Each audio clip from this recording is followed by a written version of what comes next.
रसिक हो, प्रत्येक जण आपल्या आयुष्यात ब्रेड बटरसाठी काम करत असतो. आयुष्य जगताना ब्रेड बटरसाठी तो पैसे कमवत असतो.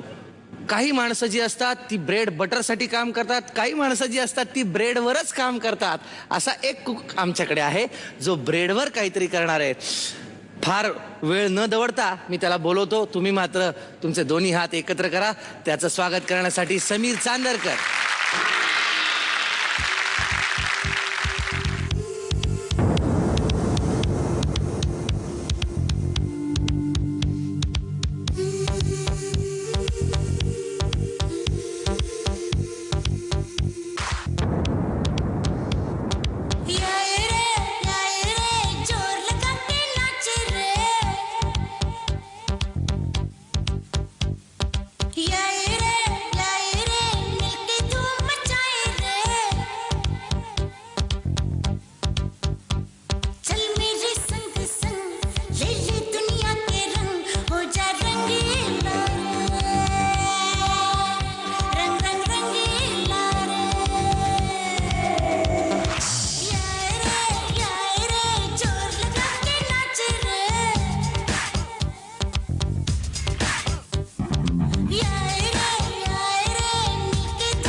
हे आता जे कपडे घातले त्याच्यातच म्हणजे तुम्ही केले हो. काय गंमत आहे. आता इथं तयार केले हे. फारच गमतीशीर आहे. फारच मजा आली मला हे पाहताना. उर्मिलाजी तुम्हाला काय वाटतं? मला वाटतं की असे ब्रेडवरती दूर मी अशी इतकी सुंदर काढलेली पोर्ट्रेट्स आमच्या दोघांची खरोखरच बघितलेली नाहीत. मला माझ्या बऱ्याच फॅन्सनी अगदी पूर्ण देशभर आणि विदेशीसुद्धा अशी पोर्ट्रेट्स काढून माझ्या घरी दिलेली आहेत. माझ्या सगळ्या वेगळ्या वेगळ्या घरांनी ती मी ठेवलेली आहेत कारण त्यांच्या भावना जपण्याकरता. पण हे प्रकरण खरोखरच त्याच्या खूप पुढचं आहे कारण त्याच्यात त्या दोन्ही पोर्ट्रेट्समध्ये जे डोळ्यातले भाव त्यांनी कॅप्चर केले आहेत ना ते अतिशय जिवंत दोन्ही पोर्ट्रेट्स आहेत. आधी अतिशय सुंदर केले आहेत दोन्हीही पोर्ट्रेट्स. फारच सुंदर. मकरंद सर, ब्रेड हा एक कॅनव्हास असू शकतो. ही कल्पनाच फार ग्रेट आहे. तुमच्या या पेंटिंग्समध्ये मला व्यक्तिमत्व दिसत आहेत दोघांची. म्हणजे उर्मिलाचं तर डोळे असं वाटतंय की ती खरंच बघते. अख्खं डोळे उघडे ठेवून बघते ती. एवढं ते जिवंत आहेत. जे बघतोय